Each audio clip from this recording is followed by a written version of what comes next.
That is how you buy cars and do not lose money. The big topic today that I want to cover is smart car buying. Buying cars where you don't lose money, you're building equity. So that's going to be number one topic. Yeah, that's what you're here to listen to. They're the two ends of the Reliability and build quality. Surprisingly enough, those are like the lowest. Those are like the lowest priorities on my list. So, I agree. For most people, buying a McLaren would be scary. If I wasn't like connected like I am in the car world, Right. I'd be way more worried about buying a McLaren. Right. What is the baseline for smart car buying? Smart car buying, I would just define it as... How has your day been? Good. Like, can I ask you a question to start the podcast off? Maybe.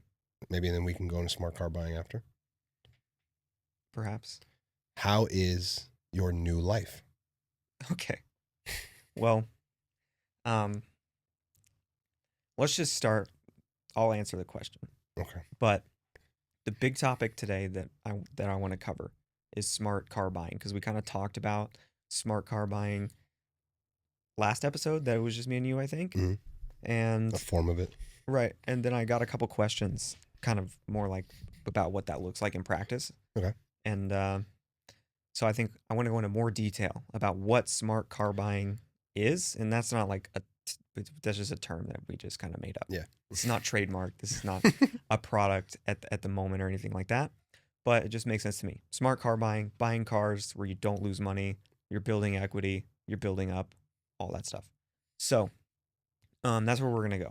Okay. That's going to be number one topic. Yeah. That's what you're here to listen to. That's what you're here. Joe wants to know how life has been. How is your new life? Oh, I mean, it's been kind of tough because I've been on the go so much and I'm about to be gone again. Isn't that part of it though? That's definitely part of it. It's just like, since I guess by the time we get back from Miami, the 8 weeks since I've quit working, 3.5 weeks have been spent gone and 4.5 weeks spent here. So like almost half and half of 8 weeks not home. So that's made things kind of challenging to like get into a new routine because I'm just always here and there and going, whatever. So still trying to figure it all out. But I mean, at the end of the day, amazing. So I mean, there's a certain element of I'm trying to figure stuff out, and then obviously the main element is mint, absolutely mint to not have to worry about. I think that's the beauty of it. I think like figuring it out is just a consistent theme. Like it's just figuring shit out for the rest of time. For real. You try your best to get a routine going, and you have periods where like routine is solid, and then you get periods where it's chaos, and then one aspect is solid, and then the rest is shit. There's definitely a weird aspect of like just thinking, you know, I've entered into the era of figuring it out, like you said. Like it's not so much. I mean, obviously, like you can be in a job and you can get laid off, and you got to go figure something out. But that figure something out is just go get another job, and that may take a while, and you may whatever. But it's like I had a good job. I can get another good job somewhere else. It may take some time, but I can get that, right? Right. And there's gonna be a paycheck, right. Whatever. That's your floor. Like your baseline is a solid paying job. Now it's just like you lose some clients, whatever. It's like you can figure it out. Do you go find new clients? Do you pivot to a different business? Or who knows? But I'm just like, so many things are up in the air at the moment, so I'm just excited about it. At the moment, we've got things locked in for a while, so chilling. Can I ask you one more question before we get into smart car buying? Sure. What is the number one thing, and I don't even know if you thought about this or not, but like what's the number one thing that you want to put focus and attention into now that you are in your new era of life? Well, I want to put more focus and attention into Supercar connection. Swag. Obviously. So that's kind of the swing of things I'm trying to get into, because now I'm working with my wife. Mm-hmm. It's weird to say that because you know who Megan is, but not everyone does. Right. I'm working with Megan now, and we've taken on a bunch of clients for social media, and it is work for both of us. Mm-hmm. It is not like I'm chilling all day. I can work on Supercar connection stuff. Right. I'm still working. You got a workload. Yeah. You definitely got a workload. That's like I'm trying to get the flow of like, okay, working on the clients, still getting time for Supercar connection, not feeling totally burned out, XYZ. Biggest win, just working out at 2:00. Like just fucking. All right, I'm gonna go lift. Yeah, you know how That's you nice. like everyone has a prime wake up time, a prime go to bed time, and like prime workout time for me is like 2:00. Pristine. I don't really like working out in the morning. I can't do it at night. Like once dinner, after I've had dinner, it's a wind down. Right. I can't go and work out or something like that. I feel So you on that one. exercise was on the back burner for a lot of time working, but now that I can just work out at 2:00 again, mint. But what was the question? What was the number one thing that you wanted to focus on, yeah. put time into? So right now it's just focus on getting the client's workload as efficient as possible. Okay. So I'm freeing up more time for Supercar Connection. Okay. Is that a good enough answer? That's a perfect answer. Yeah. Gavin's downplaying a lot of what he's talking about too. This motherfucker has been flying places, filming a bunch of content with big time clients, stuff like that. I am like so immensely happy and proud of him, dude. It's fucking so awesome. And I like, it's crazy because like, you know, we always talk about like the one thing I always say is like, we're just getting started. Yeah. Like you're really just getting started. It's awesome. You're really just getting started. Actually started for the first time. I firmly believe I'll have a McLaren in the next year. Like next calendar year, like where we're at now, 12 months cycle. Hell yeah, dude. Like which one? I don't know. Right. We're McLaren biased. I love McLarens. I'm obsessed with McLarens. I like how they look. I like not how they sound, but we can change that. Yep. I like how they feel. I like how they drive. They're just immaculate. I like how the doors go up. I think that's like, it's like if you don't like Porsche, you like McLaren hardcore. If you like McLaren hardcore, you don't like McLaren hardcore, you like Porsche. Right. They're the two ends of the reliability and build quality. I'm like, surprisingly enough, those are like the lowest. Those are like the lowest priorities on my list. So, I agree. And I get it for a lot of people. Like for most people, buying a McLaren would be scary. Yeah. If I wasn't like connected like I am in the car world, right, I'd be way more worried about buying a McLaren. Right. The fact that all the pieces we have in place, and I know I can go to certain people and do certain things, and I'm not just going to be stranded. Right. It's still going to cost something. Yeah, 100%. If something breaks, it's not going to be free. It's not ideal. But I know that I have all of the pieces to be able to figure it out.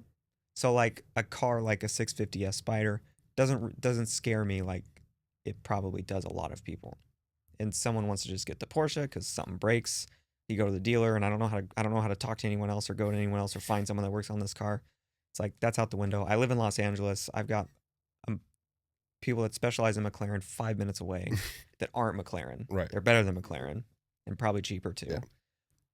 The whole nine. You know. Does that make sense? No, trust me, it makes perfect sense. So reliability and build quality, I don't really care. Looks good, drives good. Those are the number two for me. I feel you. Top two for me. It's kind of what I was thinking about the other day. I was like, I think the only case, because I was watching our clip where we talk about like the 911 being overpriced, and I think I said, I was like, or you said you're like, somebody make a case for that, and I was like, no shot.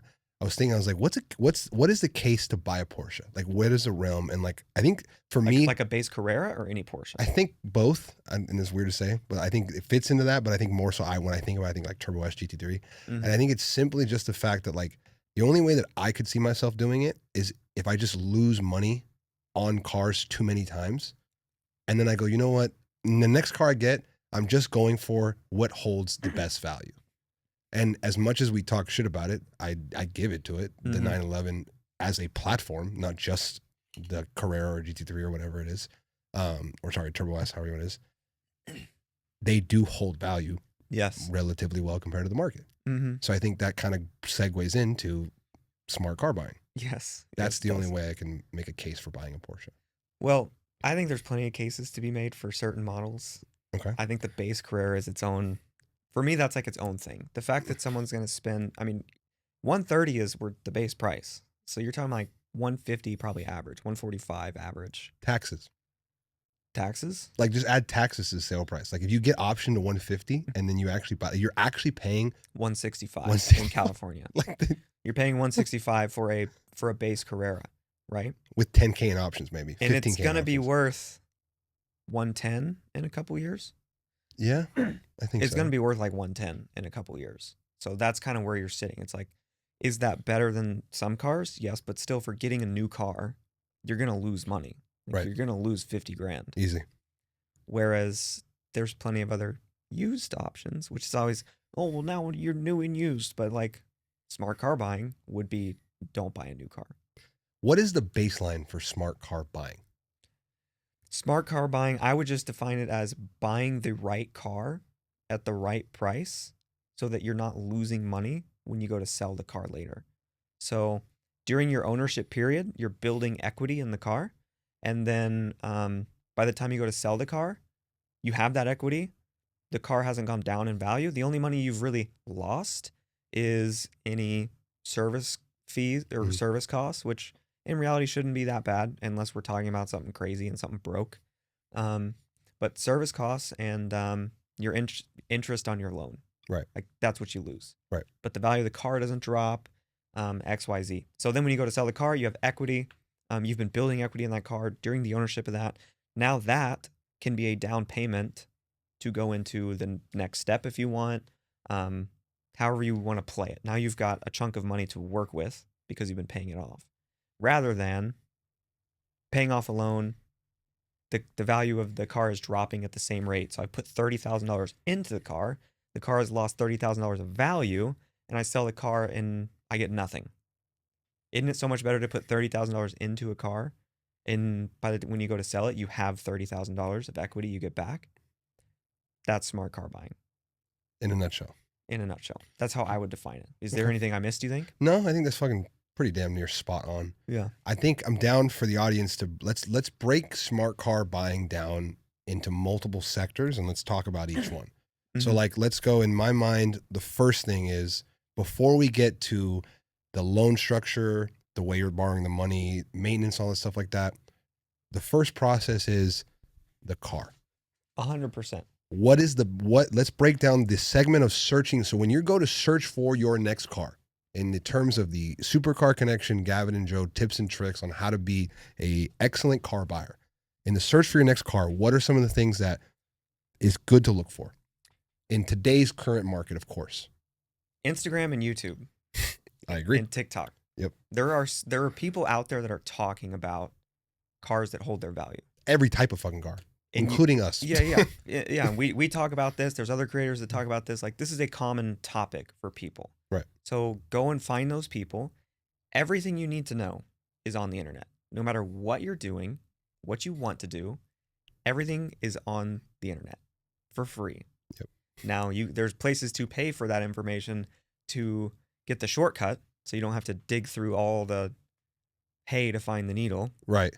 As much hay as you want to make it. There's sometimes there's more hay than necessary. Right. But how much hay are you willing to sort through to get to the needle? Right. You can pay for the magnet that just pulls the needle out, right? So that would be my analogy. But everything is free on the internet. So there's you can go and find creators talking about cars to buy. I think that's the best starting point. Older-ish performance cars are going to be your best bet. Sports cars, BMW M cars, AMG cars, my Aston Martin Vantage, Corvettes, stuff that's like 2015 range, I would say. So you're looking like 10 years old. Those are your easiest bet, lowest hanging fruit. Right. Obviously, you can work all the way up. Right. You can get a 650S Spider for $140,000, drive it for a year or two. It's probably going to be worth pretty close to that still. Yeah. Maybe 130. Maybe you lost $10,000 driving a McLaren. Right. But it's less than you would have lost on a brand new lease. Yeah, a brand new 5 Series. Pick a brand new lease. Yeah, a Volvo XC40. Yep, you lose more money than that. Yes, I know from experience. You lose more money than that. Even with a great lease deal. Right. I think one of the things, so I like to, and it's just the way my brain works. So the process of everything. So I think the first thing when I'm doing it, I look for is I need to understand what exactly am I going to do? Mm-hmm. So my first thing is my time frame. Before I even pick the car I want or what I want to get into, my time frame is, all right, how long am I going to keep this car? Because I think depending on, granted, I know budget is, I think budget's the number one thing that we're not talking about yet. Obviously, every budget has a different choice. Right. But I think the first thing I think about is, okay. No matter your budget, the process is the same. Exactly. What time frame do I want to be in this car for? Mm-hmm. And then once that's established, so let's talk about something that I want to be in for, let's call it 12 to 24 months. So in my opinion, that's not a long time. It's not a short time, but it's not a long time. I think long time is 3 to 5 years, and then 5+ years is you're in it. So let's do 12 to 24 months. That's my first thing. So before I go into it, I have to establish my time frame. I need to be in and out of this in 12 to 24 months. So from there, I make a depiction, okay, in my budget range, what are cars that are good in that price range? And then from there, you get on a bunch of different pathways. So like there's a market of cars that have been, let's just say the 4-year mark, the traditional, where we see the depreciation curve start to mellow out the most is that 4-year prime right before the next model refresh gets redone. And then you also have your little bit older couple gen cars that are at that curve where kind of like pretty much just flat. Yeah. Like it just really can't get much lower. If anything, we're seeing signs of a reversal forming. Exactly. and we could potentially see appreciation at that That's point. why I was talking about 2015. Right. Because like that's kind of that time frame where you are pretty much flat. Right. Think of a 458 right now. Right. Which is 11 to 15. The value on the car is only going down based on usage at this point. Like the price for a 10,000 mile V8 Vantage is not going to change in the next year. Right. Now, when you drive it to 15, that might change the value a little bit. You drive it to 20, that may change the value a little bit. Right. Which actually brings me back to what I wanted to build on the time frame, because I think for me it's always time frame and then like in mileage. Yeah. How many miles? So, hey, I'm gonna have this car for maybe a year, maybe up to 2 years. So that puts me at maybe 5,000 to 6,000, 10,000. I don't know how many miles you like to drive. You like to drive more miles than I do, but I definitely like to put miles on that shit. For me, I'd be like, okay, a year. So I'm looking at like maybe 6,000 miles. Okay. So now when you're looking at the cars, it gives you something to reference when you're looking at different models. Right. Because again, this is probably important to mention. What you're trying to figure out is how much money am I going to spend on the car, not lose. You're not losing money. You're spending money. Correct. Cost of ownership. You are buying a toy. Correct. You don't say, I lost money on the PS5. Right. You spent money on the PS5. You're spending money on the car. Right. Some people spend way more than they should. Right. But that's how I look at it. How much money am I going to spend on this car over the course of a year in 6,000 miles? Well, now you can look at, if I'm going to put 6,000 miles on the car and my budget is this, for the Aston Martin Vantage, that puts me at like the 15,000 mile mark. Okay, well, what's the price difference between a 15,000 mile Vantage and a 21,000 mile Vantage? Not much. Maybe, just depending on the timing. Could be the same, could be $3,000 less, just finding the right buyer. But I like to just guesstimate high. So let's say like, I expect to lose maybe $3,000-$4,000 on the car if I put 6,000 miles on it, own it for a year. From a purely value perspective. From a purely value perspective. Value. Not including maintenance or anything that may happen to the vehicle or mods or anything like that. Let's purely maintenance. Purely value. If I buy it for 55, I think it'll be worth 52. I think I can sell it for 52 at the end of this. So I'm saying I think I'm going to spend $3,000 to own this car for the next year. You know, that's kind of that's how I go about thinking about it. I think that's the right way to think about it. Yeah. I think the next thing that goes into it too is like and I think this is you've said this a lot and it's like a reoccurring thing. It's one of those things where like not enough of you guys do your homework before making decisions, because there's everything you need to be able to calculate what the car will be worth in that range like you just described. So then the best thing to do is, once you kind of know, for example, like your prime example, let's get into a V8 Vantage. We want to get into it somewhere in the 13 to 16,000 mile range. And we know we can take it to the 20 to 22,000 mile range, depending on where we get it. Now we know, okay, if these at 13,000 miles are selling for 56 and these at 20,000 miles are selling for 52, okay? Now we take all the ones that are selling at that 56, 57 range at 13,000 miles, okay? Let's say there's 3 of them, okay? I'm going to go to all 3 of those owners and I'm making offers at $50,000 to $52,000. Let's say 2 say no, and the one that I really wanted the least, in a sense, maybe it's just a different color. It might be like a gray instead of a black or a white, or it might be a black and white instead of a gray, depending on what you want. Can't be picky. Because again, you're not emotionally attached to the car. The goal is to treat it like it's you're getting the usage out of it. You're not falling in love with it. Because remember, what was the thing we talked about? Time frame. Yes. 12 to 24 months. At the end of the day, you're getting a cool, fun car. Yep. So you're not marrying this thing. It is an Aston Martin. If it's blue, if it's silver, if it's white, doesn't matter. Who gives a fuck? It's an Aston Martin. That's Yep. all that matters. That's all that matters. All that matters in this scenario. Correct. So, hey, if the perfect one pops up, great. But, yes, 100%. So then you go in, right? You make those offers. And let's say, okay, two of these guys that were at 56 or 57 may say that, like, hey, man, I'd do 55. Like, that's really where I'm at. But the one is like, it was 56, 57. He's like, I can't do 50, 52, but I can do 53.5. Okay. Sounds good. Now you're in at 53.5, and you already know that ones that are selling for 2021 are right around the same price as the 52 to 53 range, like we talked about earlier. Mm-hmm. Now you know that there's an opportunity to drive the car 5,000 to 6,000 miles. And if we look at it that way, we can guesstimate that we'll maybe lose $500, $1,000. But it takes you making 3 offers. And again, if the other 2 people come down a little bit, it's not a matter of the car. It's a matter of the deal. Mm-hmm. What is the best deal? Go with that car. Now you know you've minimized your depreciation and value. So now we're getting the minimum. So now I know even if I don't spend a dime on maintenance, the car runs perfect. I don't mod it at all. Insurance or gas, however if really you want to count that, and depending on how we take that into consideration, I'm only going to lose $1,000 in depreciation. Okay. Mm-hmm. So now we've cleared that. Now it goes into, and this kind of goes back into the decision of picking a car. What cars are more likely to have bigger cost of ownerships versus others? Aston Martins, McLarens, Bentley, Rolls Royces, certain Ferrari models, certain older Lamborghini models. I think relatively Mercedes across the board is somewhat solid. Yeah. I think BMW might be a little bit different depending on the BMW. Yeah, I don't know. I mean, all of these, I think, are questions that you ask when you start looking for the car. Okay. Because that's also, that's part of the cost. That's part of what you're spending. Right. Right. The cost of ownership. Yes. Right. So when you're looking at like maintenance issues, and you can literally use ChatGPT for this. Like I had a friend reach out to me. He was looking for a 2017 Range, he found a 2017 Range Rover, and you know, I had X amount of miles, and he's like, I really like it. What do you think? Like, what should I be?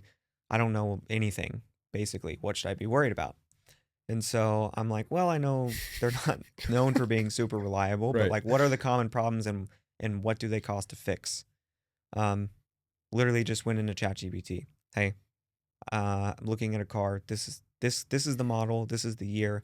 This is how many miles are on it. Like, what are the common problems for this model and this model year? And how much do those problems usually cost to fix? The breakdown it gave me was phenomenal. Really? Phenomenal. That's awesome. It was like, yeah, like suspension issues. If you have this is common, and it costs $4,000 to fix. That's going to be your biggest problem.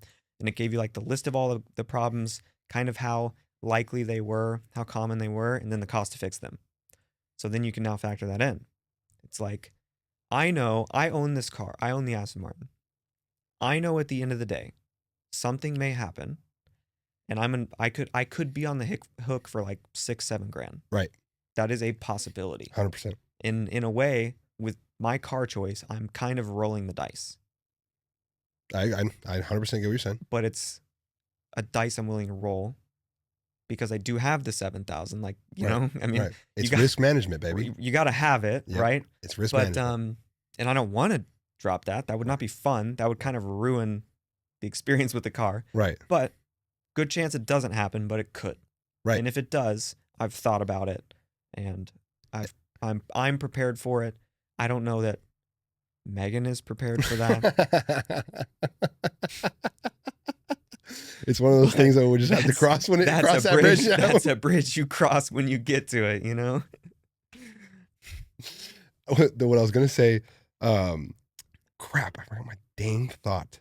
But yeah, you were talking about different cost of ownerships based on service and issues and all that stuff. Right. So that's definitely something you've got to research when you're looking at the car and factor that in. I remember what I was going to say. So it goes right when you're saying. So like each car model and each car has its, now we know based on the data what its typical problems are. So now when you're in the beginning of the deep process of buying your car. Now you know what problems to look for. And now you go, okay, I can ask these owners, has this been fixed? What is the status of this? And then okay, if somebody tells you, for example, I'm just going to use this because it's my mental reference point. On the Aventadors, the pulley is always one of the bigger problems. Transmission pulley. Those are the two biggest problems on the Aventadors. One of the biggest things. So now when you go look for, if you're in the Aventador market, you go, okay, what is the clutch life on the transmission? And has the pulley been changed, replaced, or serviced? Right? They for sure know the clutch life. No, you can get the clutch life. Right. Because again, you're not. I don't think if you're buying like this, you're not going and getting a fucking PPI on these cars like that. Granted, depending at your price point, don't take that out of context. But you should get a PPI. You should. We'll talk about that too. Yes, we'll come to that. So I know, like, you can measure clutch life. Is it ideal? No, but you just got to take it to a shop, plug a computer in, and it does it right then and there. But again, the Aventador, it's a worth it question to, if they don't know it, let's go figure it out, because again, your transmission gets fucked or your pulley. So you guys don't know, the pulley replacement when it's not broken is rough on the Aventador is roughly about let's call it $5,000 to $6,000 job. And if it breaks and it like snaps in a braking manner when you're driving it, you can expect to pay anywhere between $15,000 to $20,000 in replacement, solely because when the pulley breaks, it snaps and it literally destroys your AC compressor and it breaks everything in that little area.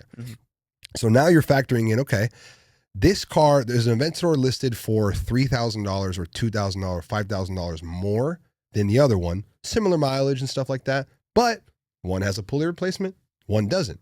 You might be paying more upfront for it, but you're also factoring in the fact that that specific maintenance item that would cost you somewhere between $5,000 to $20,000 is taken care of. So now your potential risk for your cost of ownership is mitigated simply by understanding the problems that the specific car you're searching for, what it has, and what has been taken care of. And it'll be easier to sell on the back end.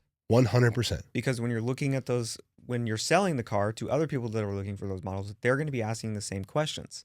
So when you can say, that's taken care of, that's been done, it's an easier sell. It stuffs them right in the face. Yes.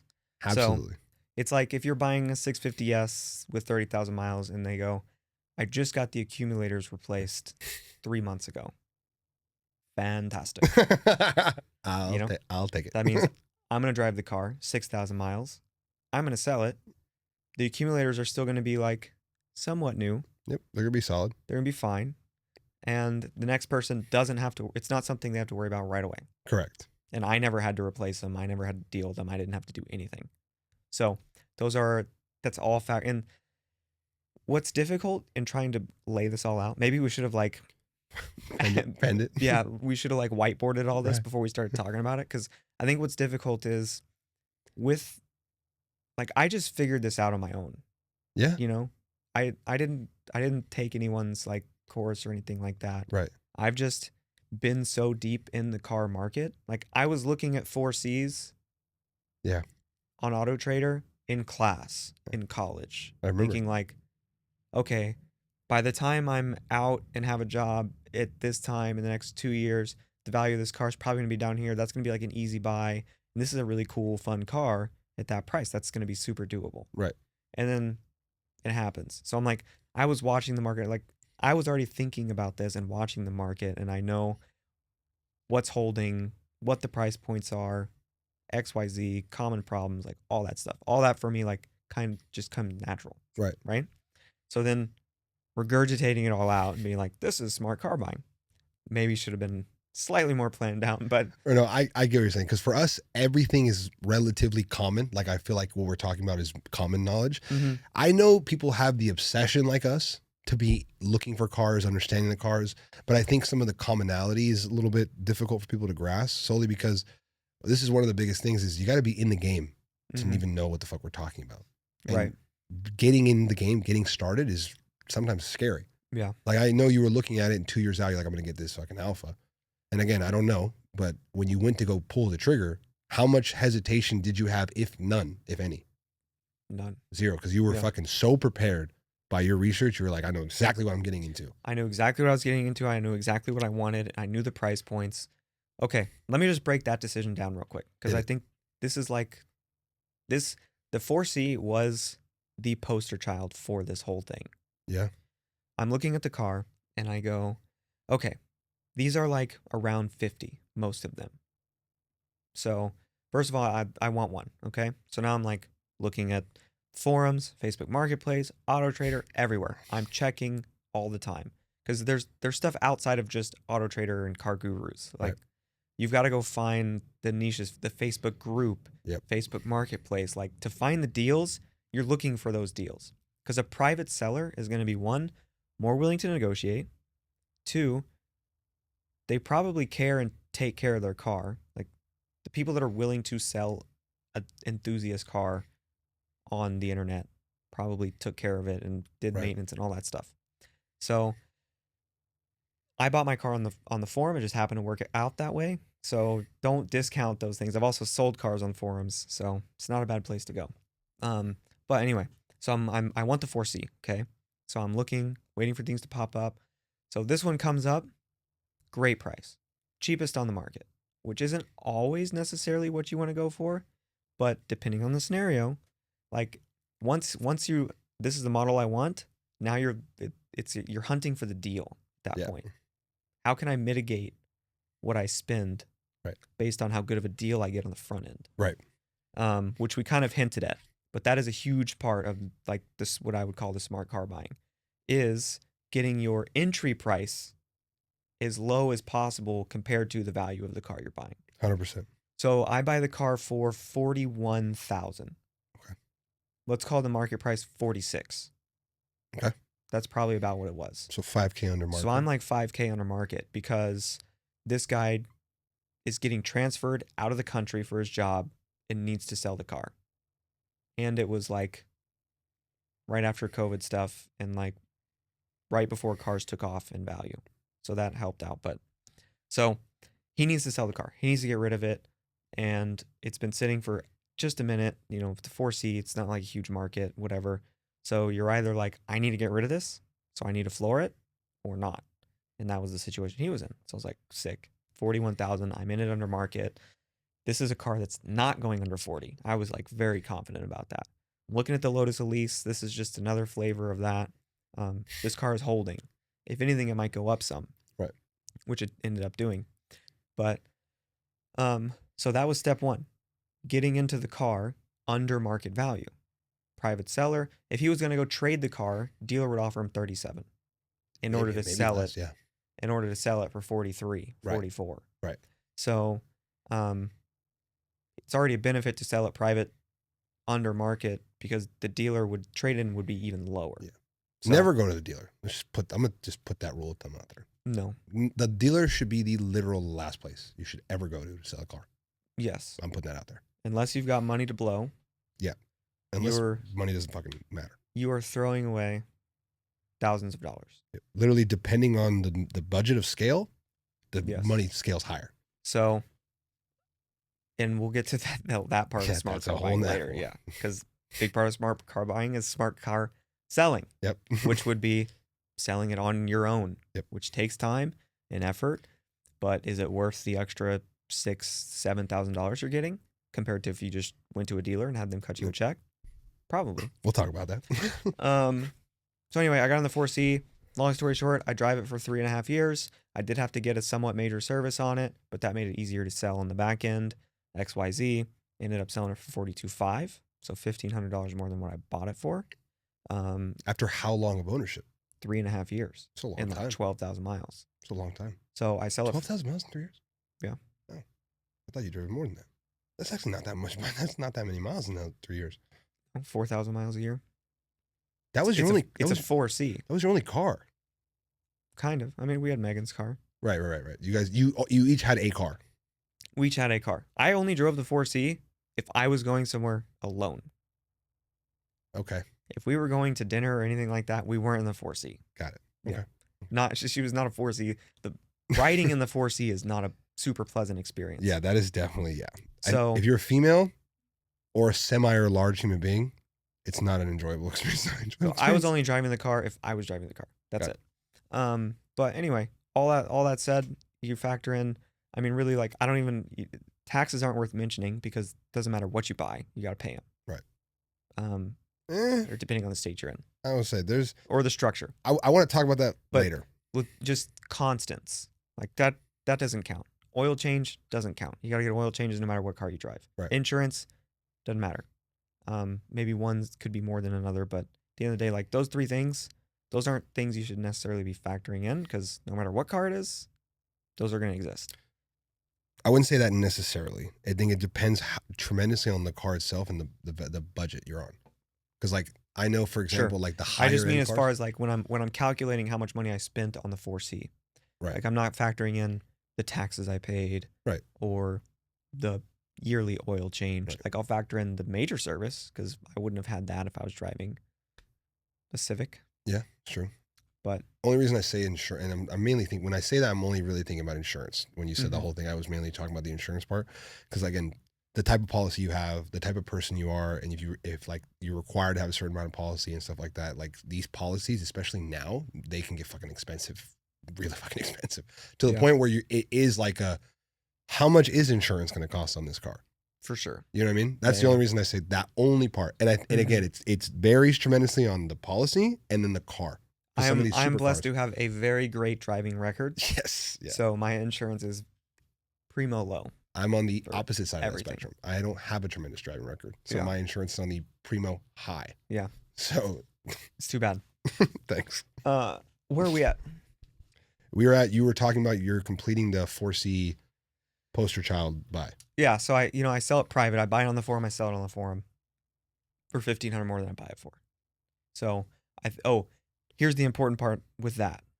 Over 3.5 years, I paid off the car. So I'm making payments on the car.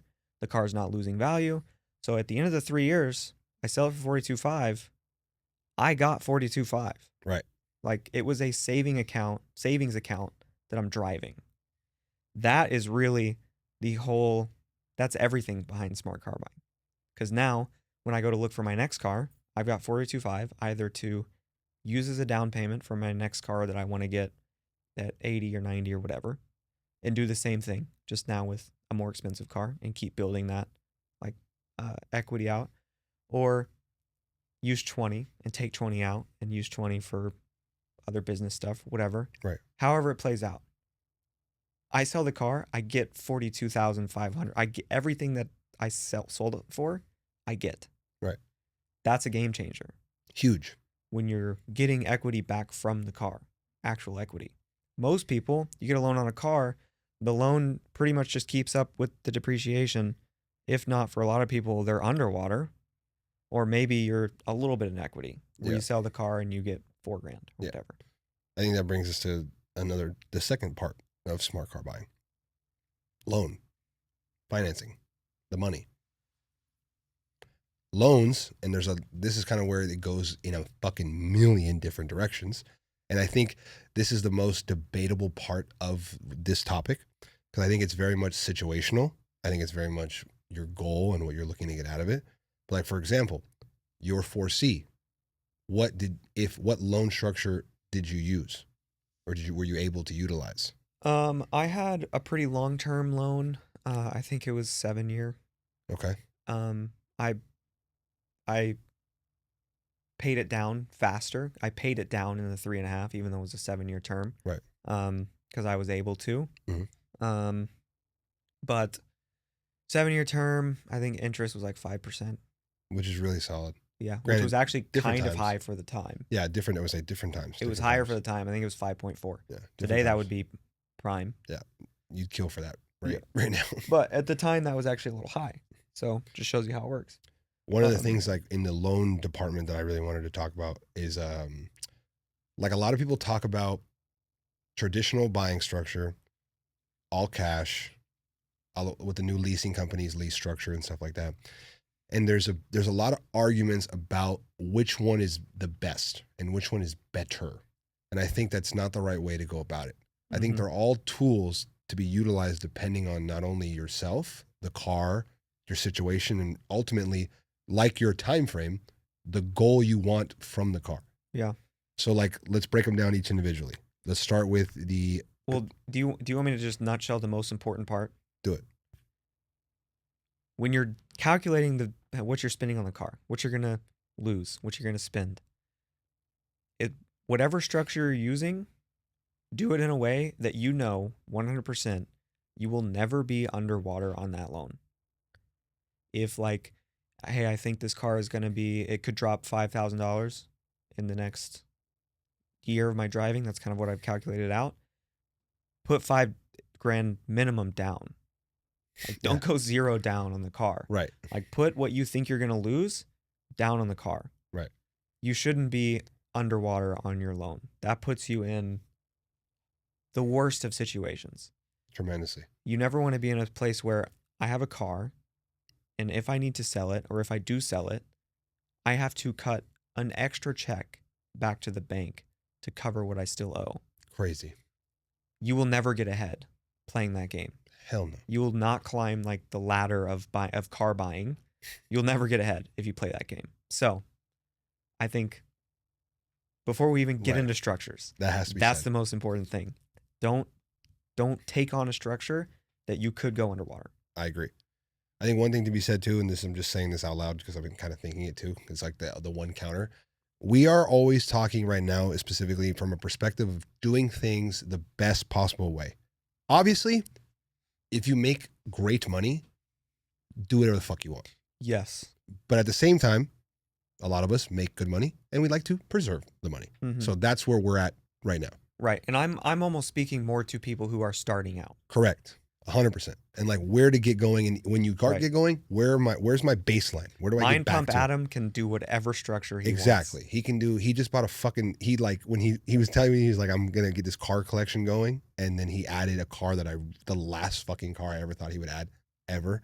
You see, added an M8 Grand Coupe to his thing. Yeah. I need a fucking brand new. Yeah. That had to be a killer lease deal. I don't know what the fuck killer lease deal. Adam, let me know. Like, what the fuck are you doing, Adam? Killer lease deal. It's a good spec. It's got to be a killer lease deal. It has to be. It's a min spec. I don't know. Because brand new. It's 2025. 2025 M8 Grand Coupe. I just can't believe, like, there's so many other cars I would have thought he would have ended up with rather than that. Like a GTC4 Lusso at that point.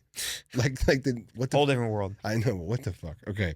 Going back to what I'm saying. Okay. So, like, for example, right now, one of the hottest things in the car/supercar buying world are the lease structures. The whole idea of leasing a car. Right. And what are the benefits of that? So that's the whole thing. That's a fucking Pandora's box. And we're going to break it down right now. So some of the clear-cut, straight-out benefits, okay, are this. I call it leveraging capital. And what I mean by is normally it's the least amount down out of your pocket initially. So getting into the car, it's going to be the best way to put the least amount of money into the car. Not saying that that's the best, but that is depending on your situation, that is one of the highlights.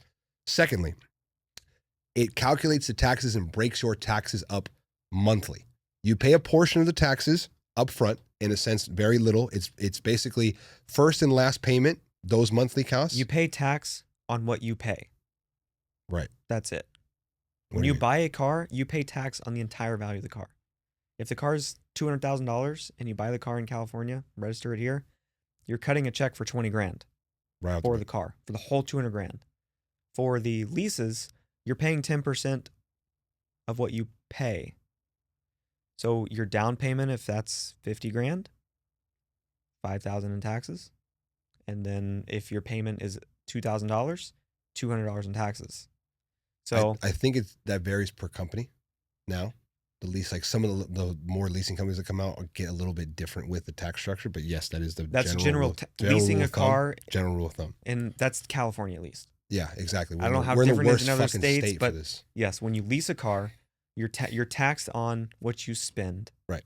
Not the value of the car. And our 10% is because we live in California, so we're in like the worst tax state for buying a car. Like we're the worst state for buying a car. We are in the worst state for buying a car in general. When you talk about sales tax and you talk about the smog rules and what we're allowed to do with modifying a car, everything. California is the worst place to buy and own cars, but it's got one of the best car cultures in the world. And driving. So it's why it's like It is the worst, They tax you, bro. dude. Like they know it. And It they is the tax you. worst game of tug of war ever. It's like, yes, you get in trouble for putting on an exhaust. You get in trouble for decatting your car. Right.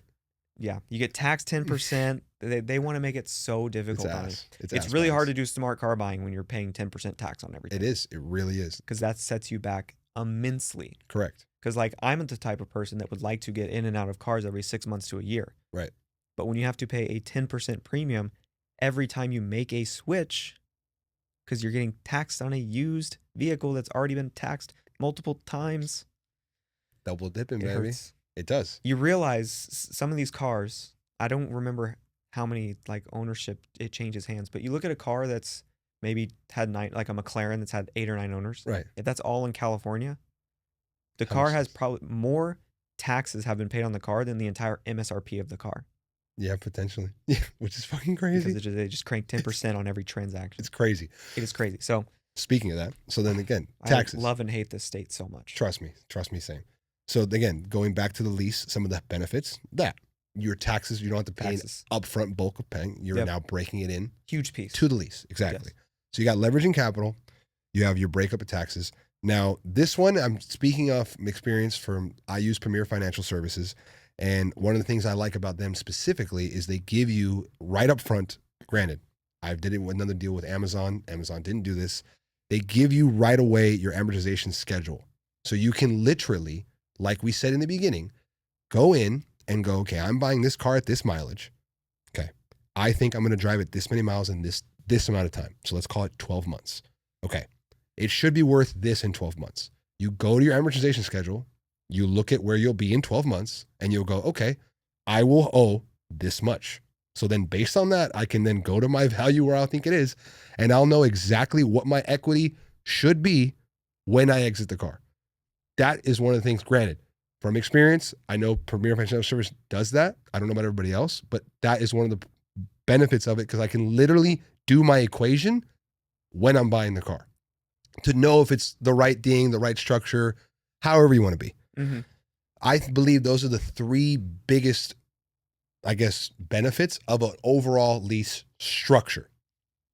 You want to talk about the downturns of it? Yeah. Sure. I think one of the downturns. Well, you missed one of the big benefits too. Hit me. If you were a business owner, Oh, yeah, I'm stupid. you can write off a portion of your lease payment for the business use And down payment now. and down payment. And down payment. Not So bad. everything you're spending, you can write off a portion of that to your business. Now, Granted, yes, you're using the car for your business. correct. Now, I think it's portion, which is actually funny that we're in this. And again, Well, we're it's all portion.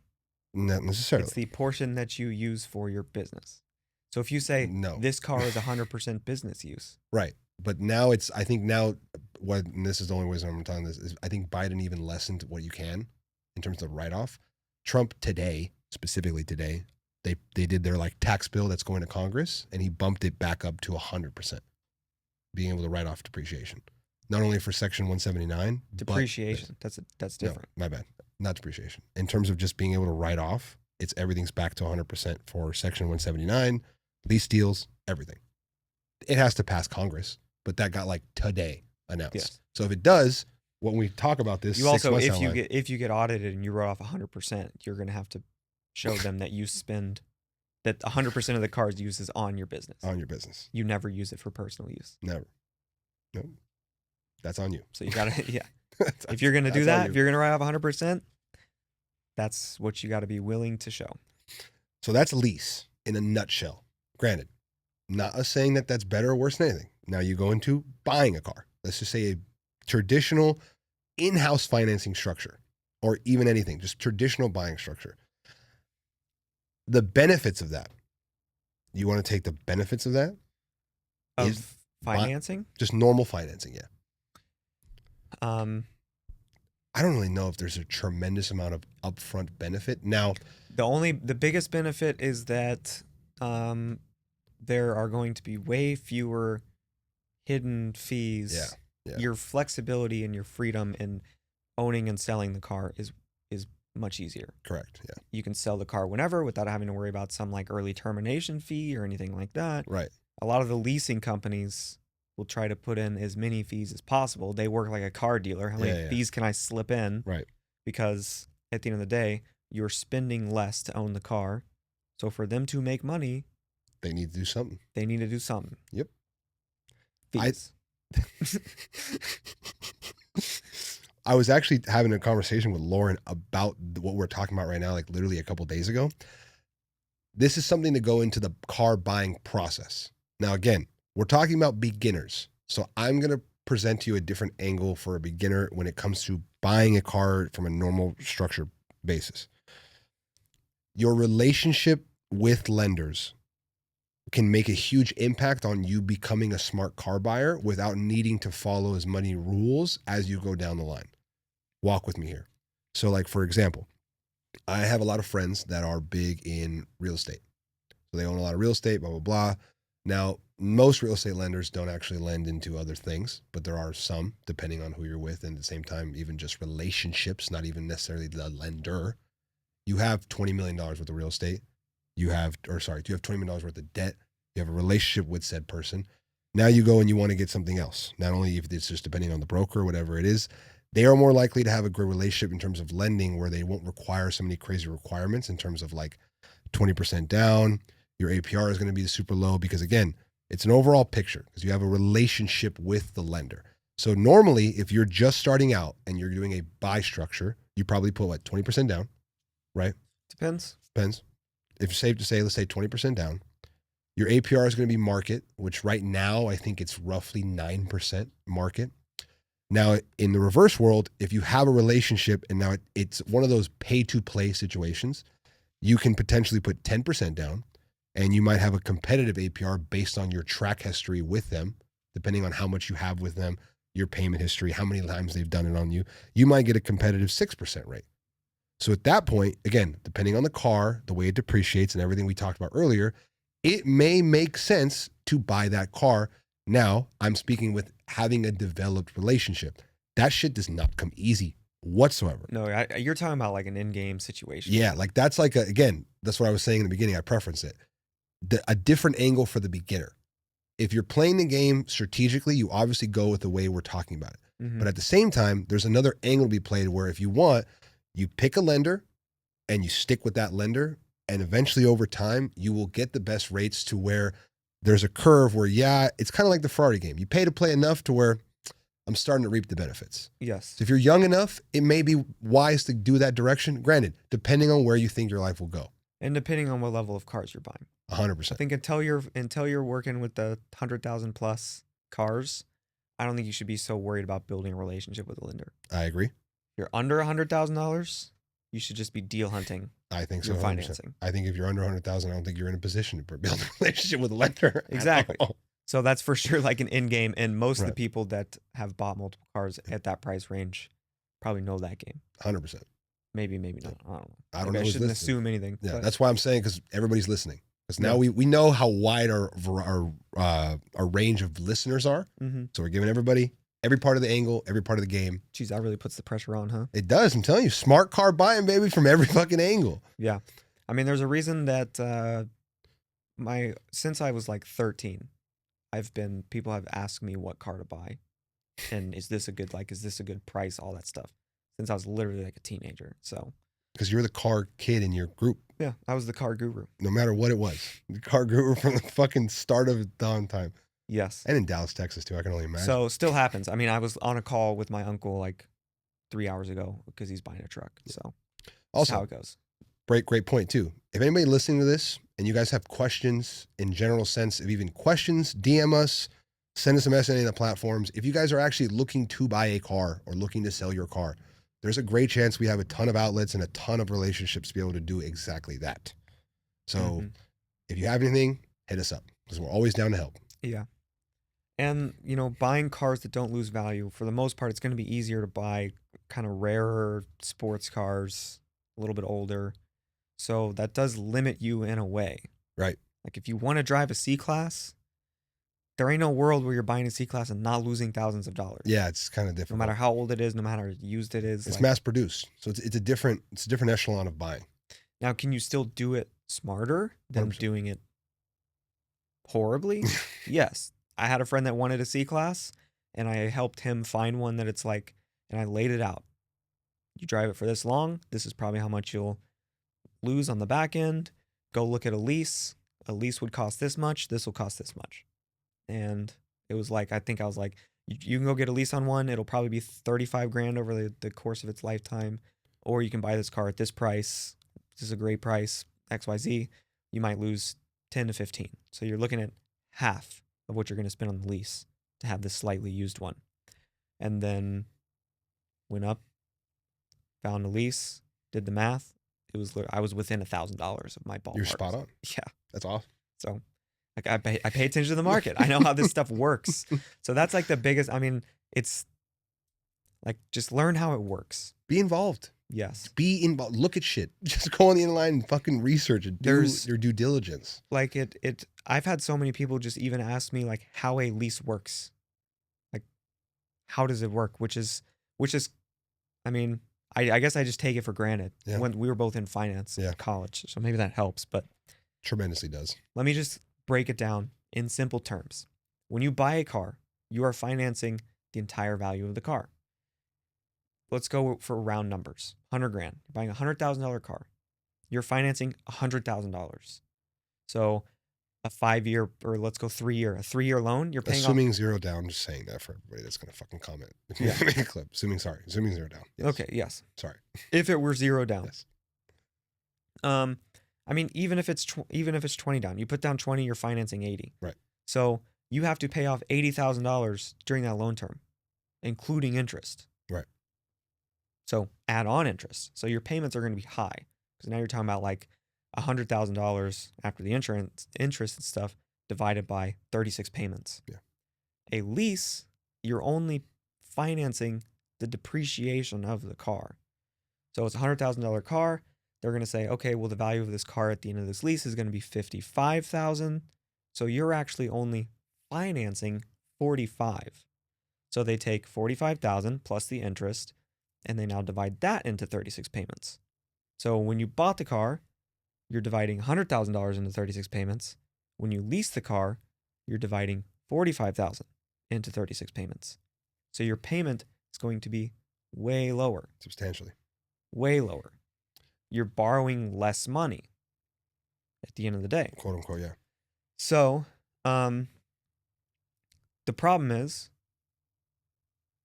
you sell the car, you take the car, you make the payments, you give the car back. You spent $45,000 over 3 years. More than that. You ate it. Because of that's not even including the interest, right? Or ownership costs of whatever the fuck we're talking about. Well, on a lease, there shouldn't be any ownership costs. Yeah, everything's covered. So that's one of the benefits. They like to pack that all in. But usually when you buy a car, there's like 3 years included maintenance anyway, too. Yeah. A lot of places. Anyway,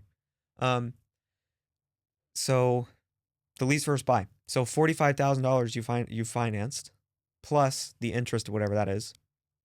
On a $100,000 car, you're probably spending 60 grand on a 3-year lease. That math is probably somewhat accurate. So you take the car, you make your payments, you give the car back, you spent $60,000 to be back at square one when you give the keys back. That's why you get screwed on leasing. Because they go, oh, but your payment, you can afford that. Your payment's so low, you know? Right. And you're like, oh, I can afford that payment. But by the end of it, you give the car back, you spent $65,000 and you have nothing to show for it. Yeah, shit. The only thing you have to show for it is maybe they go, hey, we'll give you a good deal on a new lease. Yep. We'll roll you right into another one, baby. We'll cut your down payment on the new lease. And it's like, great. So that's what I get. I get a loyalty bonus on my next lease, and I give them another $65,000. So that's where you get screwed in leasing. So is leasing always bad? No, there's certain scenarios with certain cars. If you're a business owner, you can take advantage of certain things. There's always an exception to the rule. 100%. But in general, if you are going out and you are leasing a car brand new, you're going to be much better off buying a car that is a year or two old with 15 to 20,000 miles. You're going to lose way less money. 100%.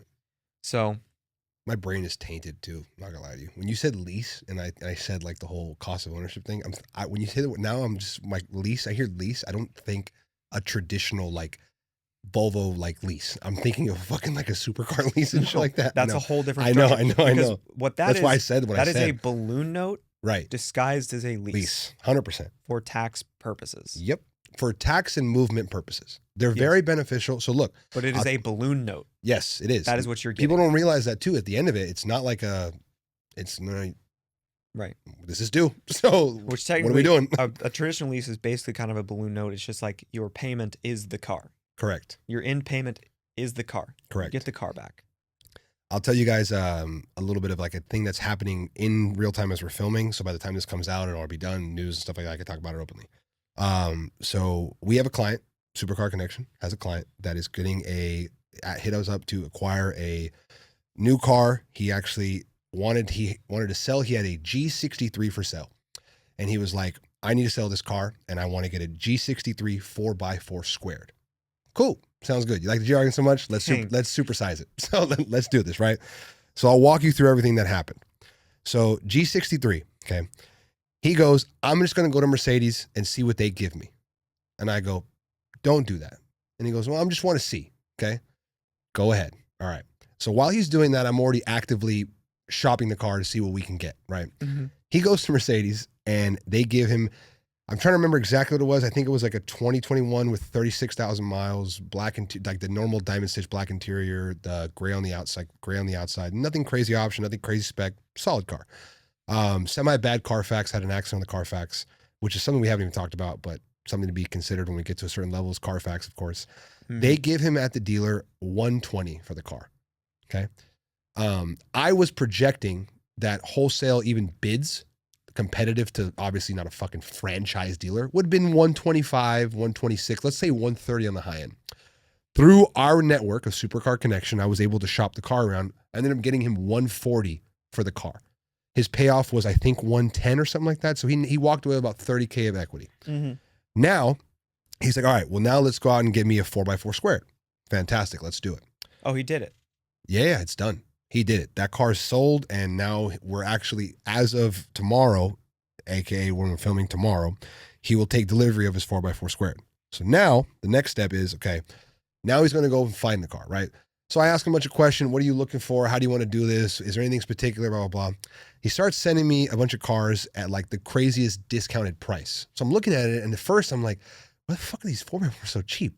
And I forget that the 4x4s had that crazy recall period where the cars won't even be driven. Mm-hmm. So during that recall period, a lot of the owners, they offered dealer buybacks, which I guess depending on the state, and correct me if I'm wrong, but this is from my understanding of research, depending on the state can be classified differently. Here in the state of California, it's a branded title, lemon, for a dealer buyback with not the traditional lemon sense, but it becomes a branded title. So when you run the Carfax, it shows branded title. So now, which I'm trying to explain to him, and this is, guys, I'm speaking of somebody that's not that he's not educated in the car space. He's been blessed to make enough money where he doesn't matter. So he doesn't really know about any of this. He has us to handle this. So we're handling it. So I explained to him that the fact that there's a branded title, it's going to be a nightmare, quote unquote, to sell at the end of it. Because again, branded title will always be more of a headache. So yeah, the cars are maybe 30 to 40K under market, but it's going to be the same way when you go to sell it on the back end. Mm-hmm. So I end up finding him a clean title. And it's going to cut your buyer pool. By fucking tremendously. By, depending on the car, from 50 to like 90%. I wonder how much that car is going to be affected in the future because so many of them will be branded. Yeah, there's a lot of them branded. And it doesn't actually really mean anything in that case. That's the craziest part. So that's kind of like another thing that I was thinking about. Like when I started to do my own research, I was like, fuck, I didn't even really know this little glitch in the market in these cars. Well, there's a dealer in Georgia, super random, that I found when helping my mom find a car. And they buy branded, they buy lemoned California cars at auction and then sell them in Georgia for super cheap. It's always like whatever you're looking at, it's the cheapest one on the market, but they're nice cars. Right. Cayenne Turbo S, GLE 63, like whatever. Cheapest one, you're like, what is the deal? And you start clicking around, lemon California car. And they always have the paperwork. So they do the whole thing. They're like, oh, well, like there's this, unknown thing in California. Like it's really easy, like car limit, this and that. We have the paperwork that shows why it was bought back. Right. Which they have to disclose. Right. and it was nothing. So you shouldn't be worried about this at all. So they kind of get the unassuming customer Right. that doesn't realize, And in Georgia, I'm not going to be able to sell this car when I'm Yeah. done with it. But which is kind of cooked in a sense. They got that's a whole different little but they thing. had got like going. they had a damn near brand new Cayenne Turbo S there for so far under market, like 30,000 under market, and the hybrid charging plug had to be replaced. And so with 1,200 miles on the car, it was limoned because they had to replace the hybrid plug, and that was it. Oh man. And But stuff like that. Right. Sorry. And that's a whole topic that we could like dive into and really get to the nitty gritty that people are going to get offended if I say too many stuff on with that topic. That's got to be like the next podcast we talk about that a little bit. I don't know if we want to go there. So I don't want to make any enemies. I know you're going to go enemies right now. We got enough. So then I find him a clean Title 1 local, Phantasmal. Okay. And this is part of the overall car world that we spoke on in an episode that we'll release, I believe either before or after this, but the nobody wants to work, which is quite literally amazing. And some of the follow-ups / just what you would think you're going to get is just so far off the spectrum. So it's of course at a local franchise dealer. Okay. And it's the highest inventory car they have. It's the most expensive car they have. So I go in, let's start negotiating, start working the price down. Okay, we're hitting it hard, everything else in between. I need to see all this documentation. Let me see this, and this. Get to a point where we agree on a car price and everything else in between. Granted, follow-up's been terrible. I ask questions, nobody wants to answer them. Nobody wants to work because they know that I'm working the price down, so all I'm doing is eating their portion of the deal out of it. So their motivation to get it closed lessens. But the problem with that is they see me as a threat to their commission instead of seeing me, okay, you could be a source of deals. If we have a good relationship, when you need something from this brand, you're going to come to me.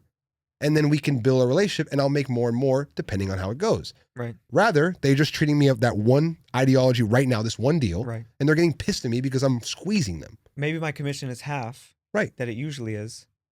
But if you're feeding me a bunch of deals and I don't have to do any work on these deals because you're bringing them to me. Exactly. And I make half a commission on an extra car a month that you just bring to me. Exactly. That seems so common. Like, doesn't it seem such practical knowledge between the two of us? That's called building a customer base. Being a good business person. You would be surprised how drastic that is on some deals. We've done a lot of deals now, Supercar Connection, and I've had some crazy bad experiences with specifically franchise dealers. So we get to a point, now this is kind of a cool thing. We get to a point where everything's closing and stuff like that. And now he's asking me, can you present me with some buy options? Yes, I can. This is what a lease structure looks like. This is what a buy structure looks like. This is in-house financing. In-house financing had him at $100K down, $5,500 in payments every month. Obviously tax and everything else in between. And then his interest was, I think, at a 9.5% based on what he got approved for. The lease was $50K down, $4,400 a month. Obviously tax and stuff like that broken into everything else in between. And I don't even remember the APR on the lease. So then I got to have the conversation with him. Okay, these are the two options. Now, don't look at it as like, okay, this one seems so much better because it's less down, less payment.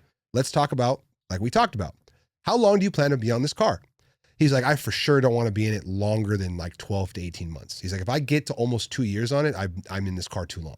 I was like, okay. I think from that point alone, I know what we need to do. Mm-hmm. We're going with the lease, right? Believe it or not, this was the first time that this franchise dealer of a very big brand ever sold a car with the new lease structure in place, which was maddening to me. So because of this, all the paperwork and the transactionary process, because you guys don't know about this, it becomes a cash deal to the dealer, which means the financing company, he'll pay the down payment to the dealer, but then the financing company will come in and pay the remaining amount, and they become the actual buyer and lien holder of the car because it's just going to them in title anyways. Yeah. So there's a lot more different paperwork to fill out and required so that the leasing company, we ended up going Premier Financial Services, ended up needing. These people were very unfamiliar with it. Mm-hmm. So now, because of that, there's maybe a couple extra steps in the deal, like some more paperwork, send me this, verify this. Because I worked the deal down so skinny, the motivation to get these papers done in a timely manner was so little. We started on Monday and we should have closed on Monday. We are now closing on Thursday because of 2-day delay because of not working, like being off. And I'm just talking the salesman. I'm not talking about assistants, finance managers. Just because he's off, nobody wants to help him because he's the only one making money on the deal. And laziness of just filling out paperwork. We're talking, hey, I need 2 docs to the lender so we can close. Oh, well, I got to see. I will do this. And I was like, okay. So we've done a 4-day deal that should have took 3 hours. And now we're finally on the other side. But it takes people having care for others, due diligence, and knowing what we know. Because you and I are assets at this point. The knowledge, the network, and everything, you and I are a hub for the car world. Not just buying, not just selling, modifications, insurance, repair, everything. Yes. We can get you a tune. We can get you whatever you need. You need your shit shipped. We can literally do anything. There's nothing that Gavin and I don't have in our arsenal to get accomplished. That point gets to, without us, that deal would not have closed because of how everything went. Or if it did close, he would have walked in the dealer. They would have told him, here's your in-house leasing or in-house financing option. Get taxed up the ass on top of that. Plus, they had the car listed at $329. I worked it down to $316. They would have told him, here's the market price. And him not knowing, because he's not that savvy like that, he'd have walked in, this is how much it costs? All right, here you go. Now you're eating all that commission up. You need people like this in your life, like us, because take our experience and knowledge and utilize it for yourself. That's as simple as it comes down to. And it's not a matter of anything other than the fact that we just care and we want to see the car community and the car overall scope improve. Simply it. That's my story. Are we doing film and time? Yeah, we got a couple 8 minutes. minutes. Anything else we need to cover? I expected smart car buying to be like 15, 20 minutes. We could do another 2 hours. Now I realize how naive that was. So let's run through like the most important points. Yep. Step 1. Conclusion. Step 1 is basically, I guess, once you know, some of these are kind of obvious, I guess. You need to figure out your budget and your time frame. Yep. That's step 1. Yep. Number 2 is what cars can I get within this budget? Mm-hmm. And based on the time frame and my usage, what's the value change? Yep. And to simplify this, you just use the market. Just go to Auto Trader. It tells you everything right there. If I'm going to put 10,000 miles on the car and my budget, it's just, that's what you're looking at. Right. Look at one at 20, one at 30. What's the price difference? Right. What can you expect?